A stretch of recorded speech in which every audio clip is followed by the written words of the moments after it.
La pluie tombait à verse lorsque Marcus Chen termina son service chez Romano S, un restaurant italien familial où il travaillait comme serveur depuis 3 ans. À 34 ans, Marcus ressentait une fatigue qui allait bien au-delà de l'épuisement physique, une lassitude profonde, ancrée dans les os, celle d'un père célibataire qui enchaînait les doubles services tout en essayant d'élever seule sa fille de 7 ans. Il enfila sa veste, attrapa son parapluie et se prépara à marcher 6 pâtés de maison jusqu'à l'arrêt de bus. Sa voiture était tombée en panne 2 mois plus tôt, et il n'avait pas encore pu économiser assez pour les réparations. La majeure partie de sa paie partait dans le loyer, les fournitures scolaires de sa fille Lily et cette pile de factures qui semblait se multiplier dès qu'il avait le dos tourné. En sortant sous l'averse, Marcus remarqua quelqu'un assis sur le trottoir juste devant le restaurant. Une jeune femme en robe élégante crème et blazer sombre, complètement trempée. Ses cheveux blonds pendaient en mèches mouillées autour de son visage, et elle serrait ses genoux contre sa poitrine, grelottant violemment. La première pensée de Marcus fut qu'elle était peut-être ivre ou sous l'emprise de drogue. Le quartier n'était pas particulièrement dangereux, mais il avait son lot de problèmes. Pourtant, en s'approchant, il vit qu'elle pleurait, de gros sanglots qui secouaient ses épaules. « Mademoiselle, ça va ? Vous avez besoin d'aide ?» demanda-t-il prudemment. La jeune femme leva vers lui des yeux rougis et gonflés. Elle n'avait pas plus de 22 ou 23 ans. « Je vais bien », répondit-elle par réflexe, avant de rire amèrement. « Non, en fait, je ne vais pas bien du tout. » Marcus observa ses vêtements coûteux, désormais ruinés par la pluie, et le sac à main de marque qu'elle serrait sur ses genoux. Quel que soit son problème, ce n'était clairement pas une question d'argent. Que s'est-il passé ? Vous êtes blessé ? Pas physiquement. Elle essuya son visage, même si c'était inutile sous la pluie torrentielle. Je ne peux pas rentrer chez moi pour le moment. Je ne peux pas l'affronter. Marcus aurait dû continuer son chemin. Il était fatigué, il devait rentrer pour relever Madame Park, la voisine qui gardait Lily, et s'immiscer dans les problèmes d'une inconnue n'était jamais une bonne idée. Mais quelque chose dans le désespoir brut de sa voix l'arrêta. Il lui tendit son parapluie. « Tenez, mettez-vous au moins à l'abri avant d'attraper une pneumonie. » La femme regarda le parapluie, puis Marcus, comme si elle ne comprenait pas bien ce qui se passait. « Quoi ? Le parapluie. Vous êtes trempé. Sortez au moins de la pluie. Mais vous allez vous mouiller. Je suis déjà mouillé, et je vais à l'arrêt de bus de toute façon. Allez, laissez-moi au moins vous accompagner quelque part où il fait sec. » La femme se leva lentement et accepta le parapluie. Marcus remarqua qu'elle tremblait, de froid ou d'émotion, probablement les deux. « Où essayez-vous d'aller ? » demanda-t-il. « Je ne sais pas. Je suis juste parti. Je ne pouvais plus rester là-bas. » Parti d'où ? Une fête ? Une soirée de fiançailles ? La mienne. Elle rit à nouveau de ce rire amer. Ou du moins, celle qui était censée être la mienne. Jusqu'à ce que je découvre que mon fiancé me trompait avec mon assistante depuis 6 mois. Il se croyait si malin, si discret. Mais j'ai vu les messages ce soir, là-bas, à notre propre soirée de fiançailles, entouré de tous nos amis et de notre famille. Marcus grimaça. Je suis désolé. C'est terrible. Le pire, c'est que tout le monde savait. Mes amis, mes collègues, probablement mes parents. Tout le monde sauf moi. J'étais la seule idiote à le croire quand il disait travailler tard ou partir en voyage d'affaires. J'étais là ce soir à porter des toasts à l'amour, à la confiance, à l'éternité, pendant que tout le monde souriait, faisait semblant et savait qu'il couchait avec une autre. Ils étaient arrivés à l'abri sommaire de l'arrêt de bus. Ce n'était pas grand-chose, mais c'était mieux que de rester sous la pluie battante. Marcus lui fit signe de s'asseoir sur le banc, elle s'y effondra comme si on avait coupé ses ficelles. « Comment vous appelez-vous » demanda-t-il doucement. « Nathalie. » Nathalie Winters. Ce nom chatouilla un vague souvenir chez Marcus, mais il ne put le situer. « Moi, c'est Marcus. Marcus Chen. »« Merci, Marcus. Pour le parapluie et pour ne pas être passé sans vous arrêter. Je dois avoir l'air folle, assise sous la pluie comme ça. Vous avez l'air de quelqu'un qui vient de vivre la pire soirée de sa vie. » Marcus s'assit à côté d'elle, en laissant une distance respectueuse. « Pour ce que ça vaut, j'ai connu ça. Dans des circonstances différentes, mais je sais ce que ça fait quand toute sa vie s'effondre. » Que vous est-il arrivé ? Marcus ne partageait pas facilement son histoire. Mais cette nuit-là, cet inconnu rendait les choses plus simples. Ma femme est partie il y a 3 ans. Nous avons une fille, Lily. Ma femme n'était pas prête à être mère. Elle a essayé, je crois, mais un jour, je suis rentré et elle avait disparu. Elle avait laissé une note disant qu'elle ne pouvait plus continuer. Je n'ai plus eu de nouvelles depuis. C'est affreux.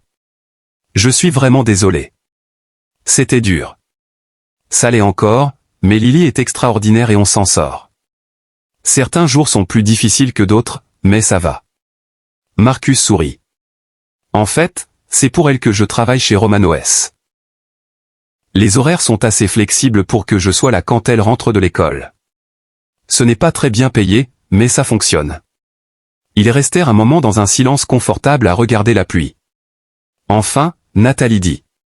Tout le monde va penser que je suis folle d'être partie comme ça de ma propre soirée de fiançailles.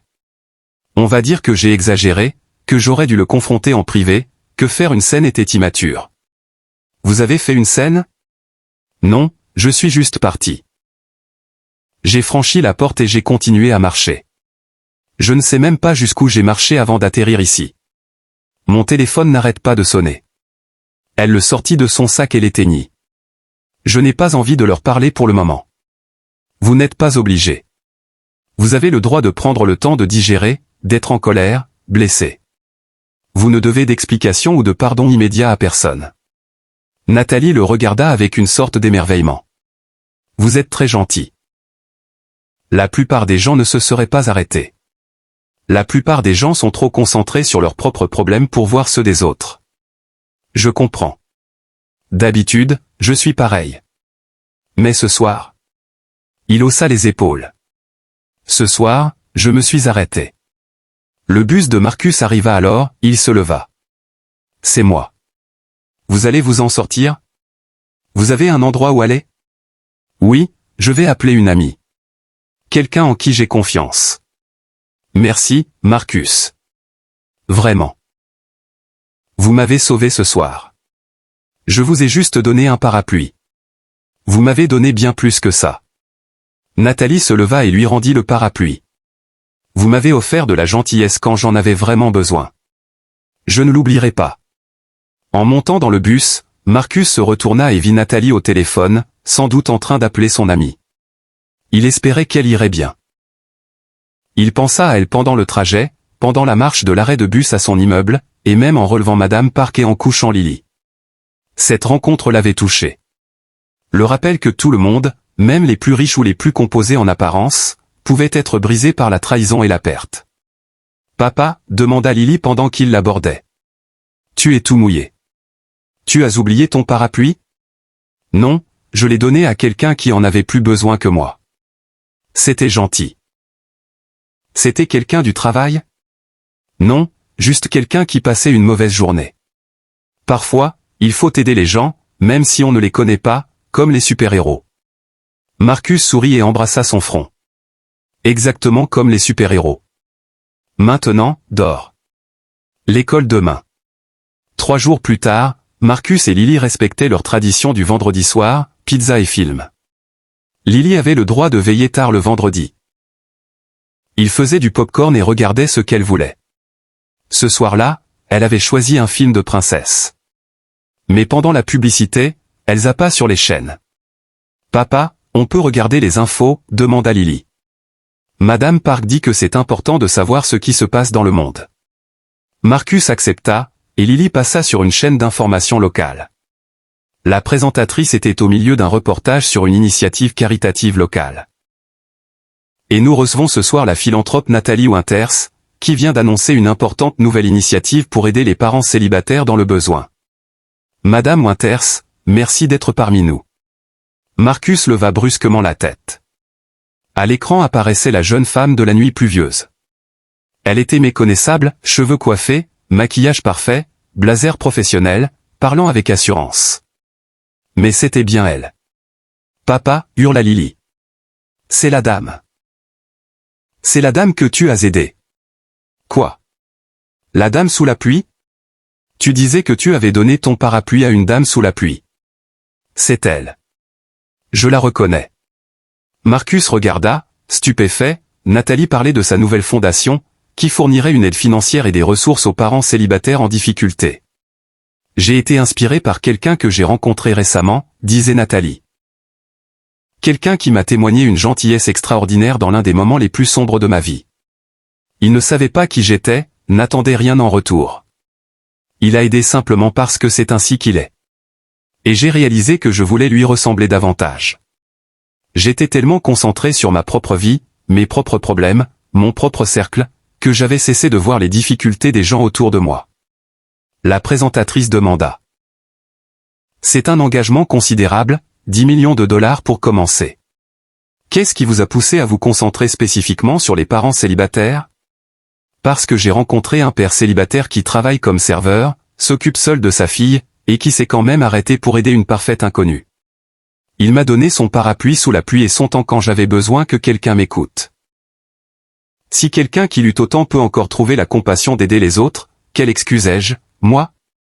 J'ai des ressources. J'ai la capacité de faire une vraie différence. Alors c'est ce que je vais faire. La présentatrice sourit. C'est une belle histoire. Connaissez-vous l'identité de cet homme? Oui, et j'espère qu'il regarde ce soir, car j'aimerais le remercier comme il se doit. Marcus Chen, si vous nous regardez, veuillez contacter la fondation. J'aimerais beaucoup vous parler. Marcus restait figé sur le canapé. Lily sautillait d'excitation. Papa, elle parle de toi. Tu es célèbre. Je ne suis pas célèbre, ma chérie. J'ai juste aidé quelqu'un. Tu dois l'appeler. Elle veut te parler. Marcus pensa d'abord à ignorer l'appel, à continuer sa vie tranquille sans s'impliquer avec quelqu'un manifestement très riche et très médiatique. Mais Lily était si enthousiaste, et une petite partie de lui était curieuse de savoir ce que Nathalie voulait lui dire. Le lendemain matin, il appela le numéro affiché sur le site de la fondation. Moins d'une heure plus tard, son téléphone sonna. Marcus, c'est Nathalie. Merci infiniment d'avoir appelé. Je vous ai vu aux infos. C'est une sacrée initiative que vous lancez. Vous en êtes l'inspiration. Cette nuit sous la pluie, vous m'avez montré ce qu'est la vraie gentillesse. Vous étiez épuisé par le travail, vous aviez votre propre enfant qui vous attendait, et vous vous êtes quand même arrêté. Vous avez écouté. Vous avez partagé votre histoire. Vous m'avez rappelé qu'il y a des gens qui luttent tous les jours, qui travaillent dur et arrivent à peine à joindre les deux bouts. Et vous m'avez montré que même dans cette lutte, il reste de la place pour la compassion. Je vous ai juste donné un parapluie. Vous m'avez donné bien plus. Marcus, j'aimerais que vous fassiez partie de la fondation. J'ai besoin de quelqu'un qui comprenne vraiment ce que vivent les parents célibataires, ce dont ils ont réellement besoin, pas quelqu'un qui l'a étudié en théorie. Quelqu'un qui le vit. Accepteriez-vous d'intégrer le conseil d'administration? Je ne connais rien à la gestion d'une fondation. Mais vous savez ce que c'est d'être parent célibataire. Vous savez ce que c'est de travailler dur et de ne pas avoir assez. Vous savez ce que c'est de choisir entre réparer sa voiture et acheter de nouveaux vêtements d'école à sa fille. C'est cette expertise dont j'ai besoin. Ils se rencontrèrent pour un café le lendemain, et Nathalie exposa sa vision. La fondation fournirait une aide financière d'urgence, une assistance pour la garde d'enfants, des formations professionnelles et des placements, et créerait un réseau de soutien pour les parents célibataires. Elle voulait que Marcus participe à la conception des programmes pour qu'il réponde à de vrais besoins. Et mon travail, demanda Marcus. Je ne peux pas me permettre de quitter mon poste. Vous seriez rémunéré, bien sûr, beaucoup mieux que ce que vous gagnez actuellement, avec de meilleurs horaires, des avantages, et de la flexibilité. Vous pourriez toujours être là pour Lily quand elle a besoin de vous. Au fil des mois suivants, Marcus devint une pièce essentielle de la fondation Inters. Il apporta une perspective que aucun autre membre du conseil n'avait, il avait vécu la lutte qu'ils essayaient de combattre. Son avis modela chaque programme, chaque politique, chaque décision. Mais au-delà de la relation professionnelle, Marcus et Nathalie devinrent amis. Elle rencontra Lily et fut charmée par cette petite fille lumineuse et gentille. Elle assista au spectacle scolaire de Lily, à ses anniversaires. Elle entra dans leur vie de façon naturelle et juste. Un an après cette nuit pluvieuse, la fondation avait aidé plus d'1 millier de familles, aide au loyer d'urgence, réparation de voitures, prise en charge de garde d'enfants, et aide à l'emploi pour des dizaines de parents célibataires. Chaque personne aidée recevait une carte indiquant « Parce que quelqu'un s'est arrêté sous la pluie ». Lors du gala du premier anniversaire de la fondation, Nathalie prit Marcus à part. « Il faut que je vous dise quelque chose. » « D'accord. » Cette nuit-là, quand je suis parti de ma soirée de fiançailles, je comptais me jeter sous une voiture. J'en avais fini. Je ne voyais plus aucune raison de continuer quand tout ce en quoi je croyais sur ma vie était un mensonge. Et puis vous vous êtes arrêté. Vous m'avez donné votre parapluie, votre temps, votre histoire. Vous m'avez montré que la gentillesse existait encore, qu'il y avait encore des gens bons. Vous m'avez sauvé la vie, Marcus. Pas au figuré, littéralement. Marcus sentit les larmes lui monter aux yeux. Je ne savais pas. Comment auriez-vous pu? Mais il faut que vous compreniez ce que vous avez fait. Vous m'avez sauvé. Et à travers cette fondation, vous en sauvez des centaines d'autres. Des familles au bord de l'expulsion, qui ne peuvent pas payer les médicaments de leurs enfants, qui sont à une urgence de tout perdre. Nous les sauvons ensemble, sourit Nathalie. Ensemble, c'est la meilleure partie. 2 ans après cette nuit pluvieuse, le partenariat de Marcus et Nathalie s'était approfondi en quelque chose de plus. Ils étaient tombés amoureux lentement, prudemment, tous deux marqués par leur relation passée. Mais ce qu'ils avaient construit était solide, fondé sur le respect mutuel, des valeurs partagées et une affection sincère. Quand Marcus fit sa demande en mariage, ce fut simple, juste lui, Nathalie et Lily, en train de dîner chez Romano S, là où tout avait commencé. Il dit à Nathalie qu'elle lui avait montré qu'il était possible de faire confiance à nouveau, d'aimer à nouveau, de construire un avenir avec quelqu'un. Lily, désormais âgée de 9 ans, donna son approbation enthousiaste. « Ça veut dire que Nathalie sera ma maman ?» demanda-t-elle. « Si ça te va », répondit Nathalie en prenant sa main. « Je sais que je ne peux pas remplacer ta maman, mais je serais honoré d'être ta belle-mère si tu m'acceptes. » « Oui. » Lily se jeta dans ses bras. « J'espérais que tu le demandes. » Lors de leur mariage, Marcus porta un toast. « Il y a 3 ans, j'ai donné mon parapluie à une inconnue sous la pluie. Je pensais que c'était une petite chose, un simple acte de gentillesse qui ne me coûtait rien. Mais cet acte a changé ma vie. Il a changé celle de Lily. Et il a changé la vie de milliers de familles grâce à la fondation que nous avons construite ensemble. » Il regarda Nathalie avec un amour si intense que plusieurs invités essuyèrent une larme. Nathalie m'a appris que les plus petits actes de compassion peuvent avoir les plus grands impacts. Que s'arrêter pour une inconnue peut changer la trajectoire entière d'une vie. Que la gentillesse n'est jamais gaspillée, jamais insignifiante, même quand elle paraît minuscule. Nathalie prit le micro à son tour. Marcus m'a donné un parapluie alors que j'étais assise sous la pluie, brisée et perdue. Mais il m'a donné bien plus. Il m'a donné de l'espoir quand je n'en avais plus. Il m'a montré qu'il restait du bon dans le monde. Il m'a rappelé que la richesse ne signifie rien si on ne l'utilise pas pour aider les autres. Et il m'a appris que la famille ne se résume pas à la biologie ou au certificat de mariage. C'est être présent, prendre soin, être là quand quelqu'un a besoin de vous. Elle regarda Lily, désormais sa belle-fille, assise à la table d'honneur. Aujourd'hui, j'ai gagné un mari, mais j'ai aussi gagné une fille, et ensemble nous avons bâti une famille et une fondation fondée sur le simple principe que Marcus a démontré cette nuit pluvieuse, nous nous arrêtons les uns pour les autres. Nous aidons. Nous prenons soin. Nous voyons les luttes des autres et nous répondons avec compassion. Des années plus tard, la fondation Interchaîne Nathalie avait insisté pour ajouter le nom de Marcus s'était étendu à l'échelle nationale.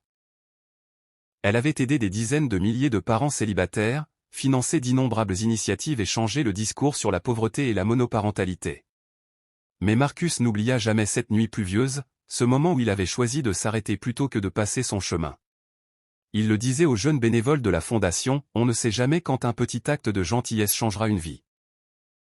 On ne sait jamais quand s'arrêter pour un inconnu déclenchera une chaîne d'événements qui transformera tout. Tout ce qu'on peut faire, c'est choisir, dans cet instant, de voir la douleur de quelqu'un et d'y répondre avec compassion. Le reste se déroule de lui-même. Lily, désormais à l'université et étudiant le travail social, écrivit sa dissertation de candidature sur cette nuit-là, sur la façon dont son père avait donné son parapluie à une inconnue et comment cet acte simple avait changé leur vie pour toujours. Sur la manière dont la gentillesse crée des ondes qu'on ne peut ni prédire ni contrôler. Mon père ne s'est pas arrêté sous la pluie parce qu'il attendait quelque chose en retour, écrivit-elle. Il s'est arrêté parce que quelqu'un avait besoin d'aide. C'est qui il est.